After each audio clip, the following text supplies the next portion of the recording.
Welcome to Gargi kitchen. எங்கள் channel subscribe பண்ணுங்கள், bell button click பண்ணுங்கள். எங்கள் வீடியோ நோட்டிஃபிகேஷன் உங்களுக்கு ரீச் ஆகும். எங்கள் சேனல் லைக் பண்ணுங்கள், ஷேர் பண்ணுங்கள், கமெண்ட் பண்ணுங்கள்.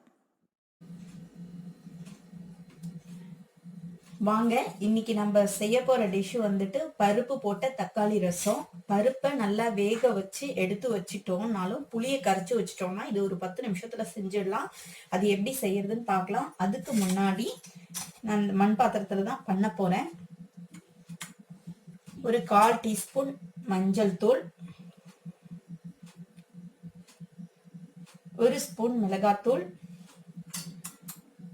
1 ஸ்பூன் மல்லித்தூள், அது மட்டும் போட்டுட்டு இது கரைச்சி வச்ச ஒரு பெரிய எலுமிச்சம்பழம் சைஸ் புளி, அது கரைச்சி வச்சதையும் அதுல விட்டுக்கோங்க.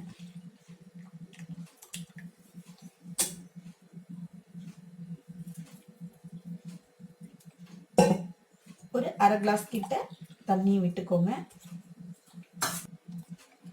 ஒரு தக்காளி கட் பண்ணி வச்சிருக்கேன், அதையும் அதுல சேர்த்துக்கோங்க. தக்காளி வந்து மிக்சியில அரைச்சிட்டும் போடலாம், இல்லால கையால பிசைஞ்சிட்டும் போடலாம். நான் இந்த ஸ்டைல தான் பண்ணுவேன். இந்த மாதிரி போட்டிருக்கேன். ஒரு 3 பல்லு பூண்டு, அதையும் நீல வாக்குல நறுக்கி வச்சிருக்கேன், அதையும் போட்டுக்கோங்க. ஒரு பச்சை மிளகாய் கீறி வச்சிருக்கேன். இந்த சைஸு பெருங்காயம், இதையும் போட்டுக்கோங்க. பொடி பவுடர் தான் போடுறதா இருந்தால் இப்ப பெருங்காயம் சேர்க்க வேண்டாம். நான் கட்டி தான் சேர்க்கிறேன், அதனால இப்ப சேர்த்திருக்கேன். இத அடுப்புல வச்சிடலாம். வச்சு அடுப்பை ஆன் பண்ணிக்கோங்க. இது புளியோட பச்சை வாசனை போகணும். அது வரைக்கும் ஒரு 5 நிமிஷம் கொதிக்கட்டும்.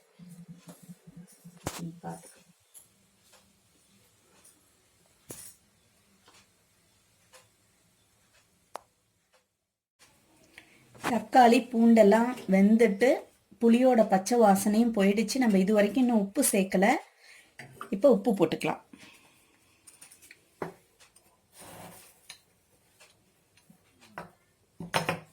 ரெண்டு ஸ்பூன் கிட்ட கல் உப்பு, அதையும் சேர்த்துக்கலாம்.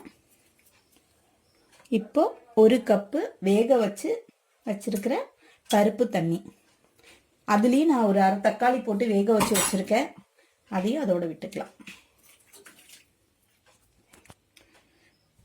கொஞ்சமா தண்ணி ஊற்றிட்டு விட்டுக்கலாம். இனி ரசப்பொடி இல்லைன்னா சாம்பார் பொடியே போட்டுக்கோங்க.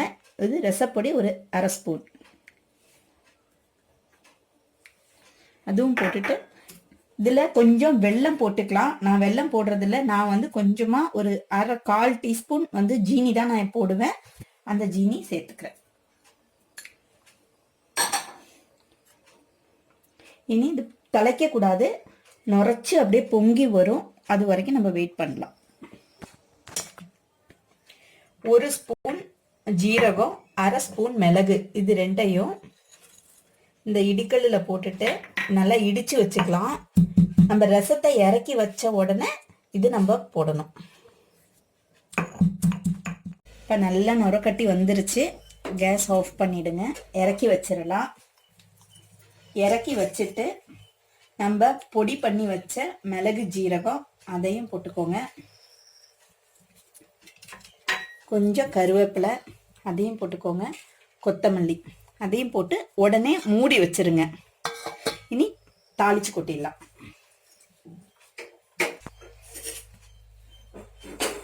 வானலி அடுப்புல போட்டு அடுப்பை பற்ற வச்சுக்கோங்க.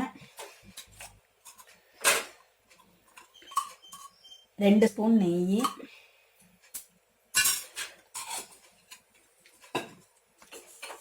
நெய் சூடான உடனே கொஞ்சமா கடுகு,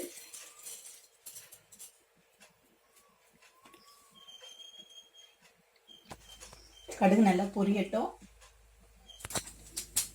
கடுகு நல்லா பொரிஞ்ச உடனே இப்போ வந்து ஜீரகம் சேர்க்கறதுனா சேர்க்கலாம், நான் சேர்க்கறது இல்லை. கருவேப்பிலை மட்டும் போட்டு கேஸ் ஆஃப் பண்ணிடலாம். ரசத்தில் விட்டுக்கலாம்.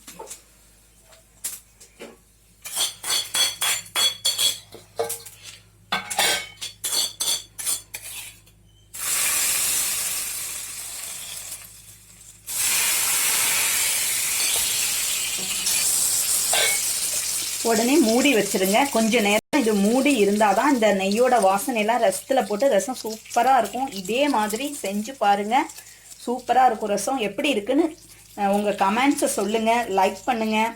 அடுத்த வீடியோவில் பார்க்கலாம். பை.